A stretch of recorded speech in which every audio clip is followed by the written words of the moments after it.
Hey, welcome to the Youth Men Roundtable, number what?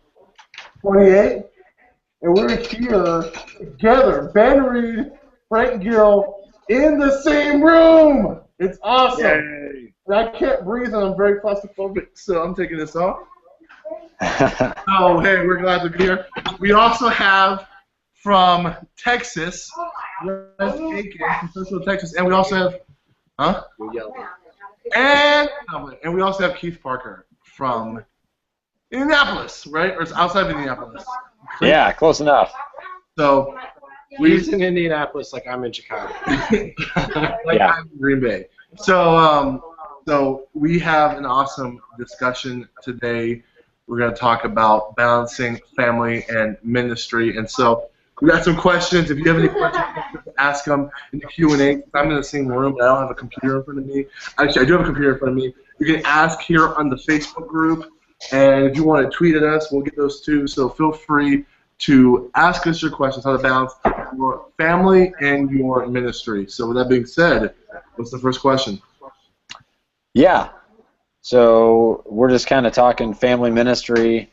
I think that's probably one of the biggest challenges that most of us face is trying to figure out how do I work 40, 50, 60 hours a week? How do I have like students texting me and calling me and all this all the time? And how do I like guard against allowing my ministry to creep in and destroy family time and family ministry? So kind of that first question, I guess, is what do you guys see as the biggest challenges? What is the most difficult to avoid when it comes to balancing your family and your ministry?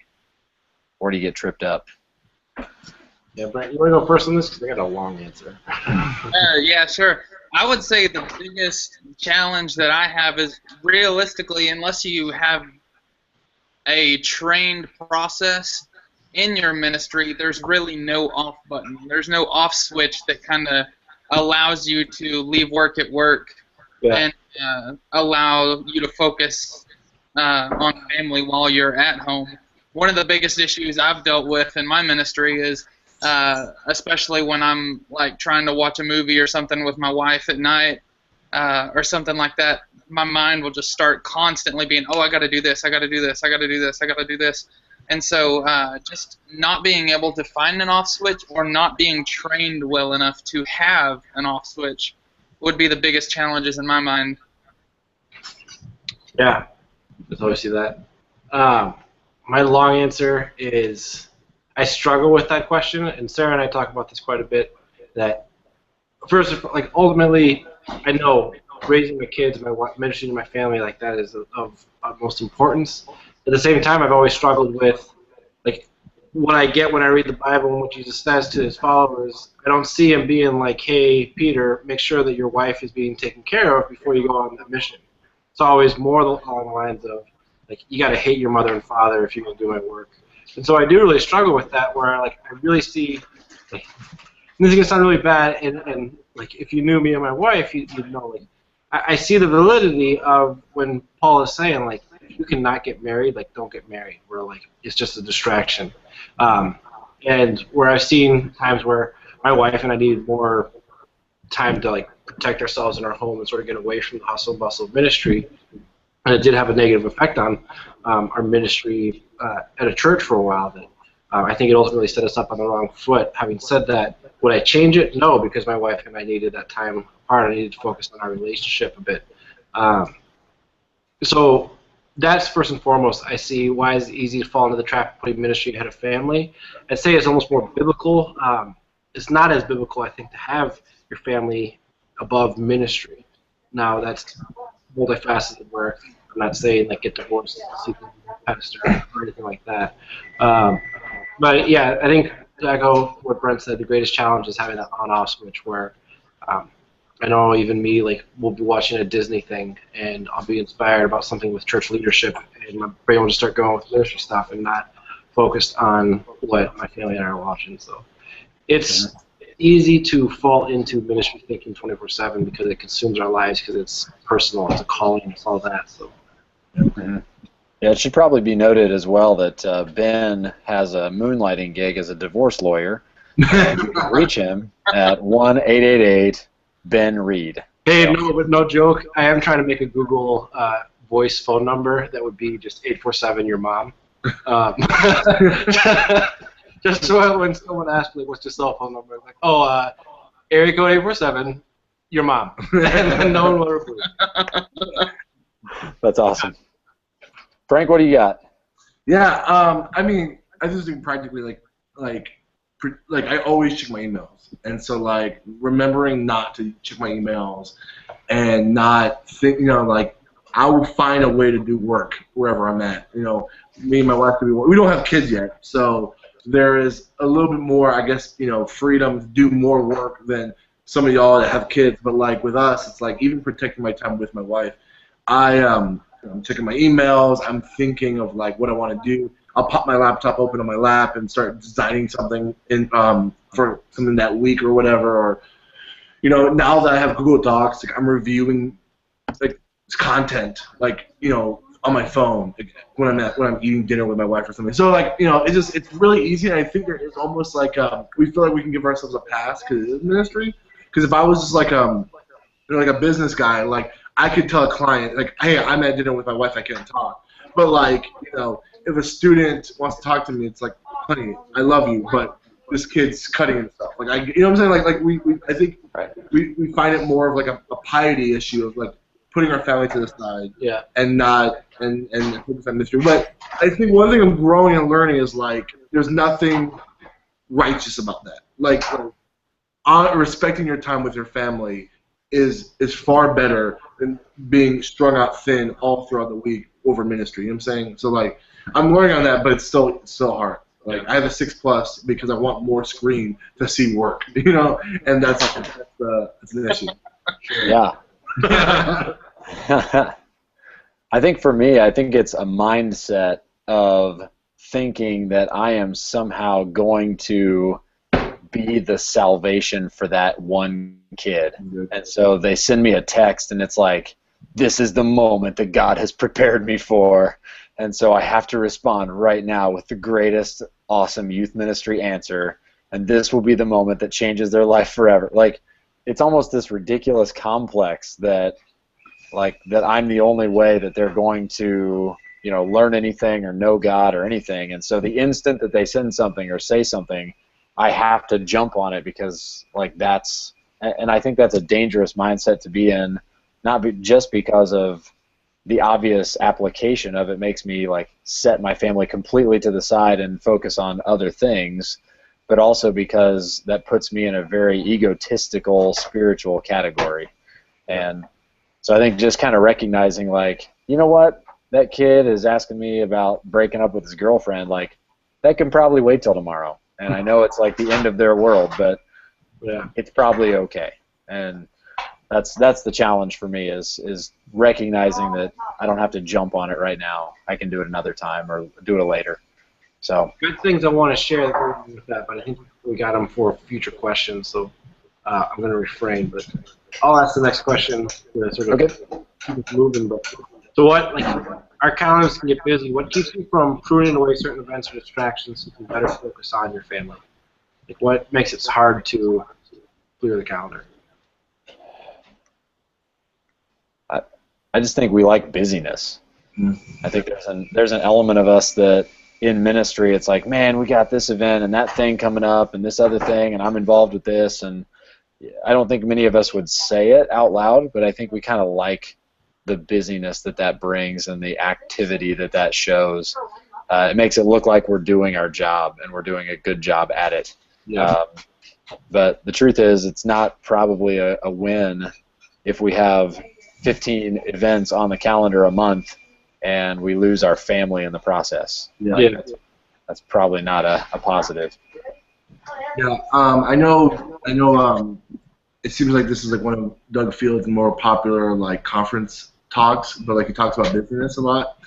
And one thing I really appreciate about his talk was he talked about when a parent says when a bunch of moms get together and you just talk about how busy they are, they wear it like a badge of honor. We're supposed to applaud somebody for being busy, but that's not a a goal we should be striving for. We're so busy that we can't do life and do ministry. And like when someone says we're too busy for church, like we're not applauding them. Like it doesn't make any sense.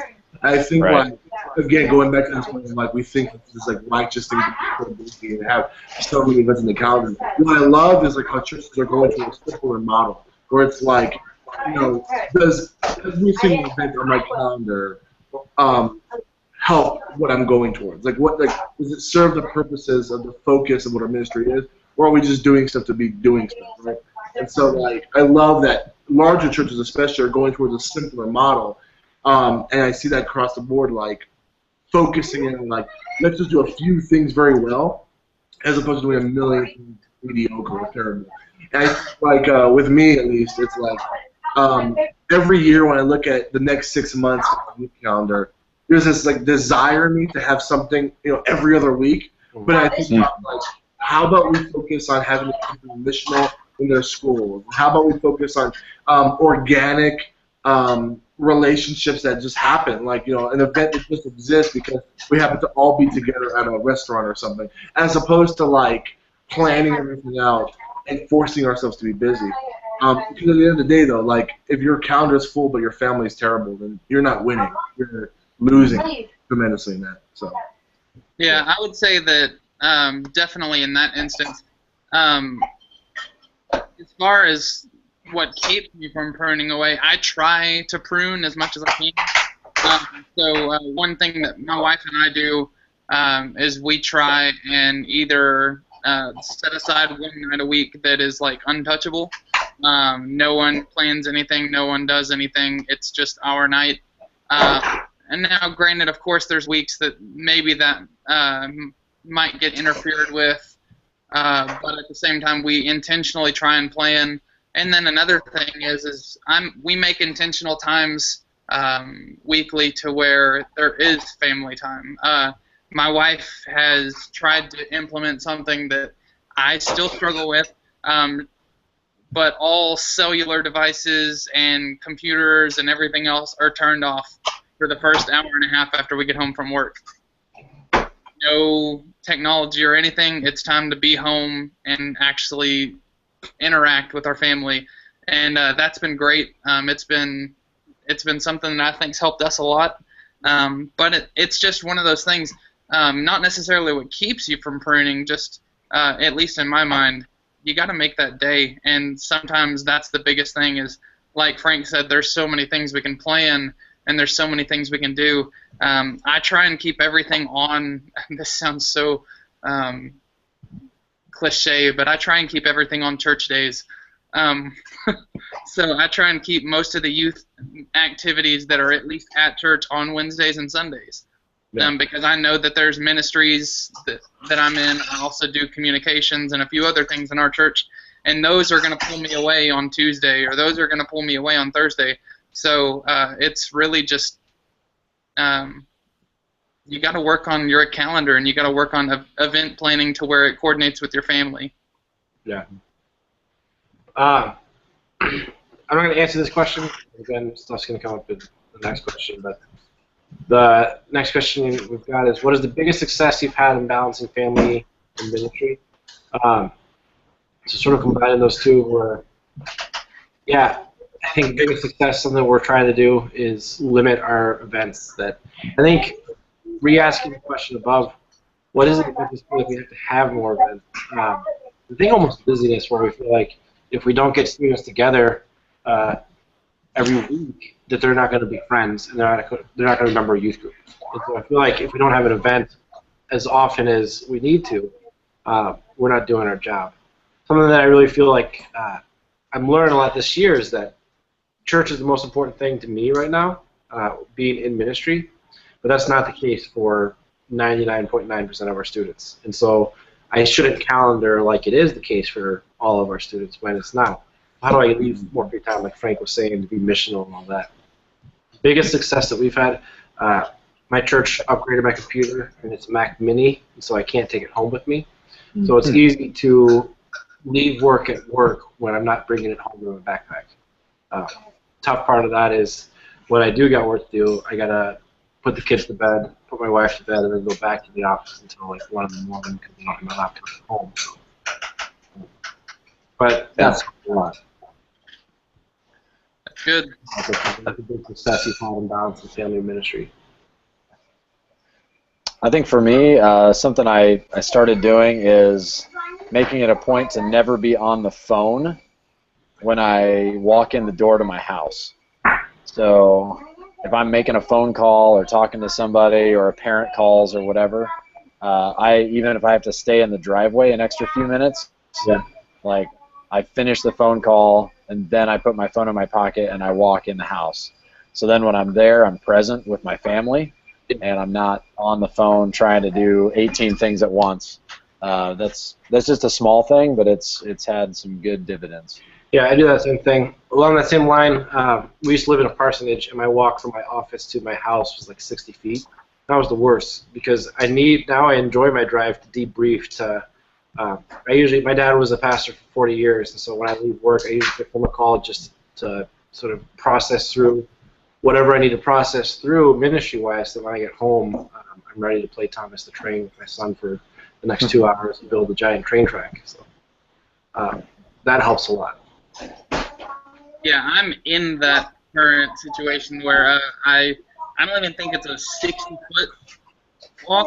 It might be 30 from my front door to the door that I go into the church. So I don't have that wind down time. So I have to find time to do it.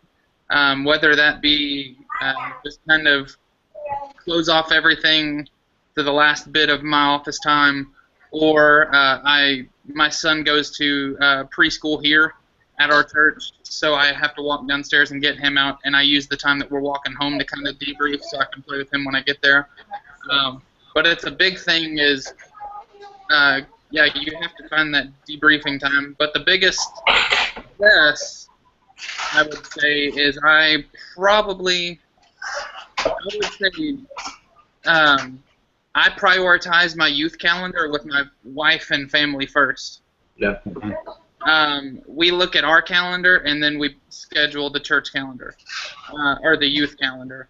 And that way, because I used to be terrible at planning the youth calendar and not talking to my wife and then realizing we had like a family retreat or a family trip going to see in-laws or going somewhere else, and there were times that I'd have to either cancel out on family or cancel the youth thing because I was supposed to be with family. So now I'm like, okay, what are the dates that I don't need to touch? What are we doing over the next 6 months that you know of? And of course, I mean, we're going to add trips as they come, but just making an effort to talk to my wife before I make my work plans. So, yeah. I mean, the kids don't care. They're not going to be like, oh, well, you could have been hanging out with us this weekend, but you planned ahead and you went with your family. I mean, no one's going to say that. So, I think someone might say that. Well, I think I'll this. I think one thing that, and I learned this. This is a weird story. I learned this by working in a kitchen in college. They will only be disappointed if you make them aware of what they can be disappointed of. You know what I'm saying? So, like, if you're often canceling events, then that's going to cause dissatisfaction and disappointment among students. But, like, if you set a precedent that, like, we're not doing an event every other week. Like, we're only doing, like, I know some churches that only have 3 big events a year, and then the rest of the events that they do are funneled through their small groups. So they'll go, on a trip with their small groups or something like that. But, like, summer camp, winter retreat, and, like, a D now is the entire calendar of big events. And anything else to do is through small groups. And, like, if you set that precedent as a youth pastor and say, listen, this is what it's going to look like, they won't have a thing to be disappointed in because they don't know what they could be missing. Now, if you're in a super, like, competitive city where, like, there's there's a youth group in every school, and they're longboard. Yeah, they're giving away longboard. And competing stuff. Then, yeah, I mean, you could kind of see that. But, like, I would just say within your own context, set the precedence and make it as if there are no other options. Like, this is what we're doing, and you won't be disappointed. I hope that's clear what I mean by that, because That's been so helpful because on my end, I'm thinking like, oh man, kids are mad because they don't get to see me more than once a week, or kids are upset because we didn't go to a concert. Well, if I've never done Winter Jam and I never do Winter Jam, they're never going to be upset that we don't do Winter Jam. Does that make sense? And that's just an example. Like, Winter Jam is not bad. Like, that's just an example. If you don't do something, they're not going to be disappointed, and that will free you to breathe. Like, I don't have this pressure of doing so many of them. If they want to go to Winter Jam, their mom can pay for it. You know what I'm saying? Like, but you're free to kind of just like, we're only going to do these few events, and I have this time now where like my Mondays off are legit going to be my Monday off, and I'm not thinking about stuff. So that's my little tidbit. Yeah, same. Fridays are my day off, and those days are sacred. We're like, I don't care what the situation is. You want to have a Friday, like it's got to wait. Or I'll meet with you Thursday, even late in the evening, but Friday, like nothing's happening. And I have to remind myself Thursday night's going to leave the office out of office email.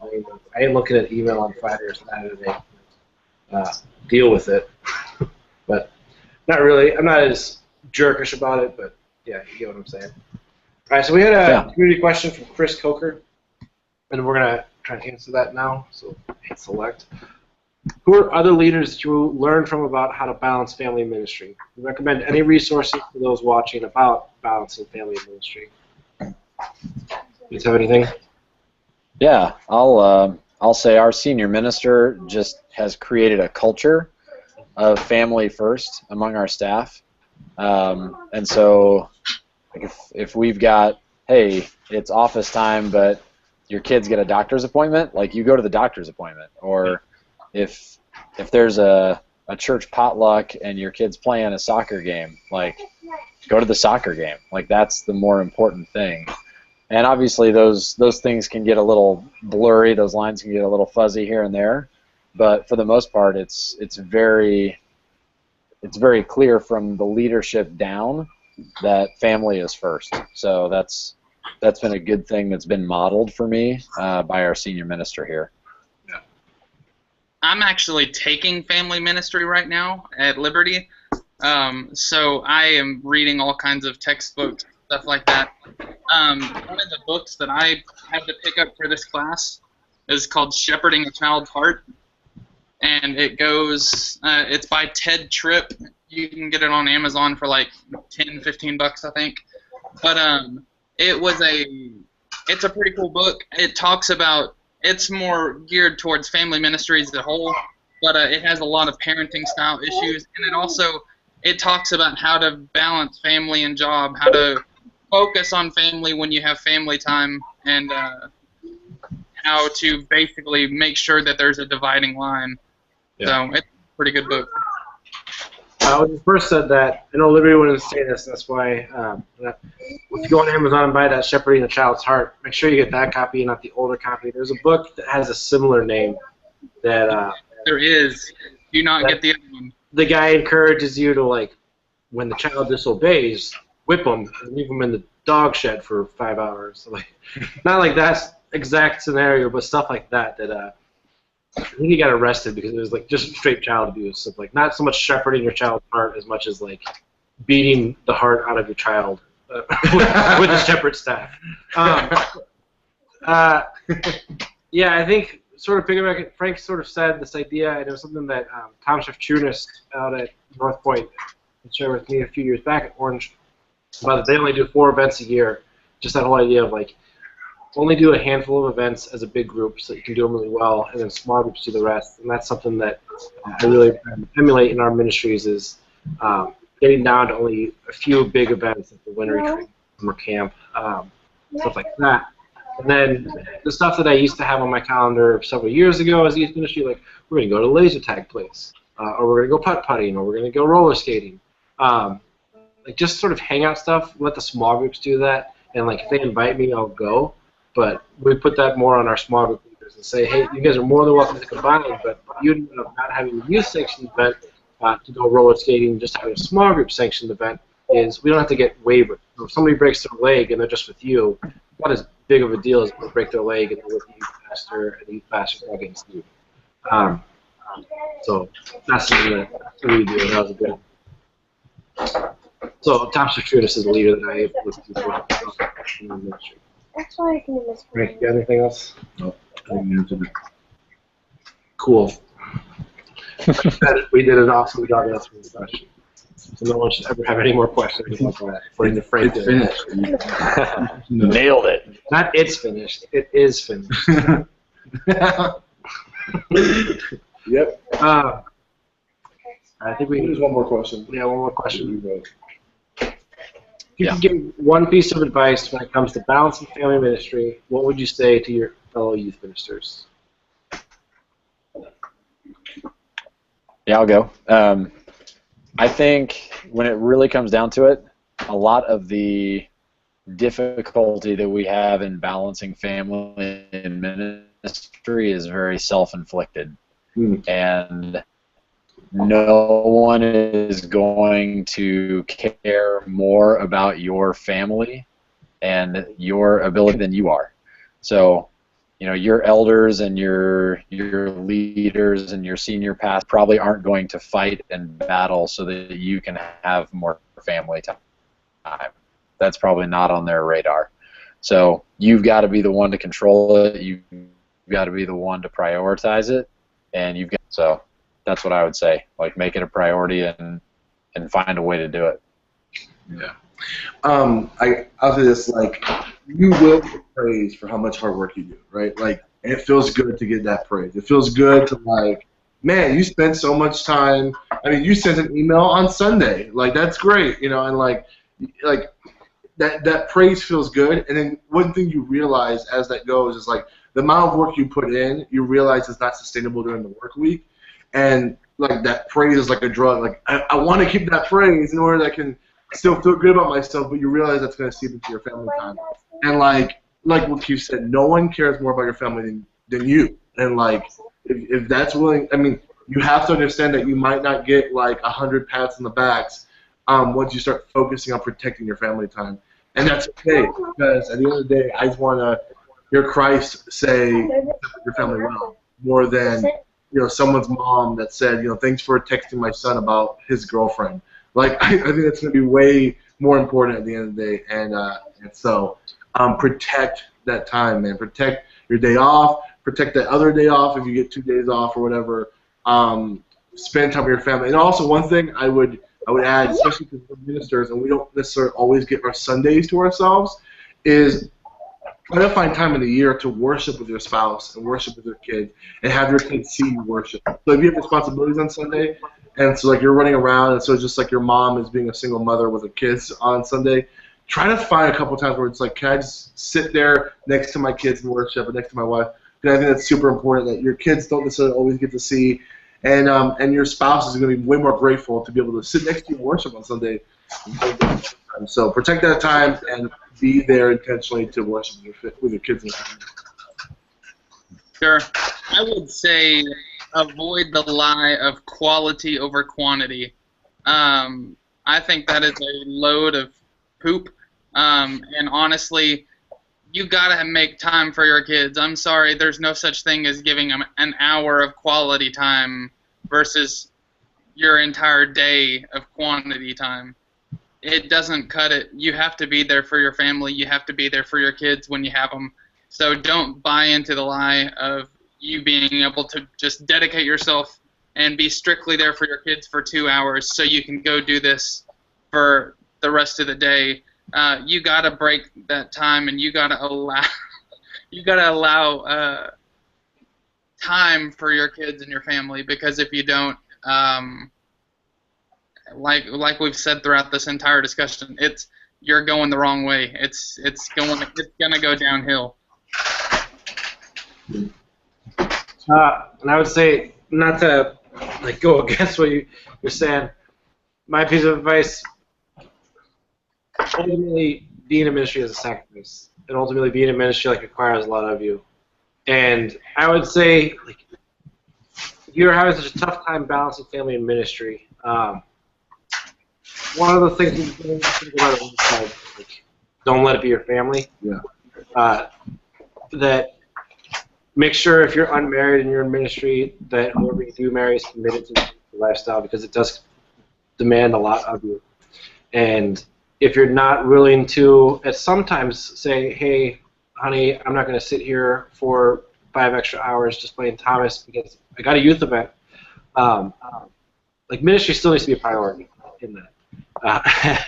And I've seen a few youth pastors, other pastors who it was very clear like ministry was not a priority in their life, and I always wanted to be like, why the heck are you in ministry then? That ultimately like you shouldn't be in ministry if you're not willing to make the time commitment for it. And I always look at that again. My dad was a pastor for 40 years. There was many times where he had meetings to go to that he would go home. We always had Thursday night was family night. We'd get pizza and we'd just spend it together. My dad went to every single one of our sports games. I never remember. I'm the youngest of 5 kids. I never remember there being a basketball game or soccer game or baseball game that he wasn't at. He might have been there with a clipboard writing a sermon or preparing for a meeting, but he was there. And the thing that I've always taken away is none of us 5 kids ever rebelled from him. In fact, all of us went into ministry of some sort in our own way. That seeing him work so diligently for the church, we never got bitter of like, well, I hate the church because the church stole my dad. We instead took the mindset of like, church must be really important if dad's given so much of his time. And so you can balance family and ministry while still being an effective and successful minister. You don't have to say, you know what, never doing any events outside of 9 to 5 and I'm turning off my cell phone to be a good dad. But yeah, find that balance between them. So. Yep. Right. Good stuff. What are all those suggested groups? Frank's Facebook is full of like other cool groups that you could be in, like youthman.org. Or Whoa, let's not call it. All right. I'm trying to think of what we've got going on in the store. Email with the free product is going out shortly. Frank stole my afternoon time when I usually get that out. If you've got suggestions for you, like, hey, make this a free item, you can tweet us. If it's the mega bundle, probably not happening. all the time can be free. Yeah. Yeah. Keith just said all of his items are free for the next 48 hours. If you know the answer. All right. You guys all have a good week, and we'll see you next Monday. Peace. See ya.